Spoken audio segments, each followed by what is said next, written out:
동생 이현배를 비극적으로 먼저 보는 DJ DOC의 멤버 이하늘에게는 팬들과의 소통이 삶의 유일한 이유인 것처럼 보입니다.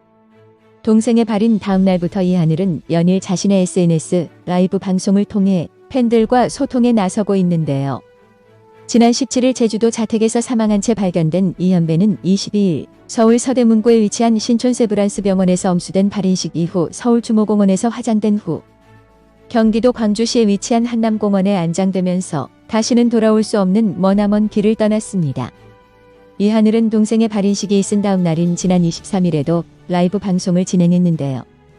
이 방송에서 이하늘은 현배와 마지막 대화는 어이 하고 한 게 다다 라고 말하면서 그냥 어이라고만 하고 그랬다며 눈물을 흘렸습니다.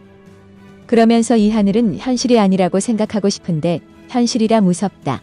제가 정신 못 차릴 정도로 힘든 것은 아닌데 버티기 힘들다고 자신의 힘겨운 심정을 전했습니다. 그러면서 이하늘은 당분간은 일어나서 일상과 하루 일과를 여러분과 같이 나누면서 버텨볼까 한다면서 꾸밈없이라는 말을 강조했는데요.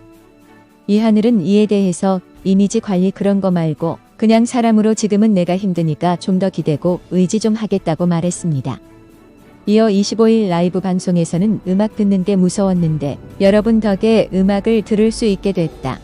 역시 같이 하는 게 좋은 것 같다며 팬들과 올드팝을 들으며 소통했습니다. 이 방송에서 이하늘은 방송 도중 춤까지 추며 애써 동생을 잃은 슬픔을 잊으려고 밝은 모습을 보이려 했는데요. 이하늘은 방송 도중 혹시나 모를 상황이라 술을 먹다 끊었다. 몸이 안 좋아서 그랬다며 현재 자신의 몸 상태가 좋지 못하다는 점을 밝히기도 했습니다. 사실 술이 몸에 안 좋은 건 누구나 다 알겠지만 이하늘같이 힘든 상황에 있는 사람들은 쉽게 술에 손을 댈 수밖에 없는데 그 와중에 술을 끊은 것은 참 대단하다는 생각이 듭니다. 이하늘은 그러면서 몸을 적당히 혹사시키려고 한다고 말을 한 뒤 아직도 믿기지 않는다. 당분간 일어나서 내 일상과 하루를 여러분과 같이 나누면서 버텨볼까 한다라고 했고 이어서 잘나가는 연예인은 아니지만 이미지 관리나 그런 거 말고 그냥 사람으로 지금은 내가 더 힘드니까 여러분들한테 기대고 의지 좀 하겠다. 이번에 도와준 동생들 다 엄청 고생했다. 이걸 어떻게 갚냐라고 감사의 인사를 전하기도 했습니다. 또 이하늘은 전처가 3일 동안 같이 있어줬다. 나에게 고마운 사람이라고 말했는데요. 이하늘이 말한 전처는 지난해 2월에 결혼한 지 고작 1년 4개월 만에 이혼한 17세 연하의 전처 박유선입니다. 두 사람은 지난 2018년 10월에 11년간의 열애 끝에 엄청난 나이차를 극복하고 결혼했지만 결혼한 지 불과 1년 4개월 만에 이혼했던 바 있으며 이후 두 사람은 TV조선의 예능 우리 이혼했어요에도 막방까지 출연하면서 이혼하기는 했지만 여전히 원만한 관계를 보여줬습니다.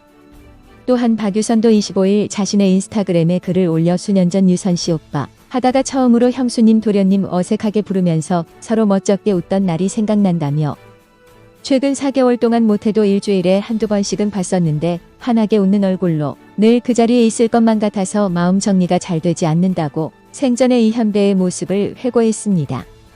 이어 카페 일하면서 모르는 거 하나 물어보면 10개 신경 써서 알려주고 퇴근하고 들리면 고생했다고 먹을 거에 커피에 재밌는 얘기를 해줬다. 오빠가 하늘 오빠보다 더 많이 챙겨줬다. 제가 뭐 예쁘다고 그렇게까지 잘해주셨냐며 고인을 그리워했습니다. 실제로도 이현배는 인격적으로 매우 훌륭했던 사람이었다는 말이 많아서 박유선 역시 고인을 너무나 잘 따랐던 것으로 보입니다. 이렇게 이현배의 죽음은 많은 사람들의 마음을 아프게 하고 있는데요. 게다가 고인의 죽음 뒤에는 김창렬과 이하늘의 갈등으로 대표되는 오랫동안 함께 음악을 해왔던 DJ DOC라는 그룹을 해체로 몰고 갈지도 모르는 복잡한 사연까지 있다는 사실도 오랫동안 DJ DOC의 음악들을 좋아했던 수많은 사람들을 더더욱 안타깝게 하고 있습니다. 이들 간의 갈등이 처음 수면 위로 올라온 것은 김창렬이 이현배를 추모하는 글을 SNS에 올리자 이하늘이 김창렬이 이현배의 죽음에 책임이 있다고 주장하면서 내가 죽인 거야라는 매우 격앙된 반응을 보였을 때부터입니다. 이하늘은 이때 김창렬이 함께 추진하던 제주도 게스트하우스 사업에서 발을 빼면서 자신과 이현배가 빚을 떠안았고 생활고에 시달리던 이현배가 오토바이 배달을 하다 교통사고를 당했음에도 MRI조차 못 찍는 등 치료를 제대로 받지 못해 그 후유증으로 고생하다가 사망했다고 주장했던 바 있는데요. 이에 김창렬은 고인의 추모가 우선이라는 단단한 입장을 밝혔고 이후 이현배의 빈소를 찾아 조문했던 바 있습니다. 다행히 조문 당시에는 이하늘도 별다른 반응을 보이지 않고 잘 넘어갔던 것으로 알려져 있는데요. 그러나 이제 고인의 장례도 다 끝났고 이하늘과 김창렬 사이의 폭로전은 이제 본격적으로 터져나올 일만 남았으니 이제 대중의 시선은 두 사람을 향하고 있습니다. 또한 이하늘이 DJ DOC 4집부터 이현배가 가사를 썼고 멜로디 라인도 다 짜줬다고 폭로함에 따라 다수 언론은 1997년 발매된 DJ DOC 4집에 수록된 곡 가운데 김창렬이 작사가로 등록한 4곡 DOC와 춤을 에브리바디, 마음대로 해 무아지경과 2004년 발표된 원나이트 등 5곡이 김창렬이 아닌 이현배의 작품일 가능성을 거론했는데요. 그러나 김창렬이 자신의 저작물로 등록한 곡의 범위를 DJ DOC 앨범에 수록된 곡 외의 솔로 앨범이나 다른 가수와의 협업 앨범까지로 넓히면 총 21곡이 김창렬이 노래나 작사 등에 참여한 저작물로 등록된 사실이 확인됐습니다. 주목할 만한 점은 김창렬이 본명인 김창렬 외에도 백이나 아이템 같은 예명으로 저작물 등록을 했을 가능성을 배제할 수 없다는 점입니다. 한국음악저작권협회 저작물 조회 시스템에서 저작자 이름으로 김창렬을 검색한 결과 동일한 신탁자 코드를 가진 백이와 아이템이라는 작곡가 그룹명이 등장했습니다. 각각 백이와 아이템의 이름으로 검색된 저작물들의 수도 21곡, 김창렬의 이름으로 검색된 곡들과 동일했다고 합니다. 특히 백이와 아이템이라는 이름으로 저작물을 검색하면 DOC와 춤을, 에브리바디, 원나이트 같은 DJ DOC의 대표곡들이 나오는데 이 곡들은 이하늘과 김창렬이 작사하고 작곡가 박혜운 등이 작편곡에 참여한 것으로 등록됐습니다. 이렇게 여러 의혹이 있는 가운데 그런 팬들의 우려대로 이들의 갈등은 조만간 터질 것으로 보이는데요. 26일 인스타그램 라이브 방송을 한 이하늘은 방송 중 팬들이 김창렬에 대해 묻자 창렬이 얘기는 하고 싶지 않다. 제가 지금 준비하고 있는 게 많다. 걔는 나한테 그러면 큰일 난다. 걔가 잘했으면 좋겠는데 라고 답하면서 김창렬에 대한 자신의 생각을 짧지만 굵게 표현했습니다.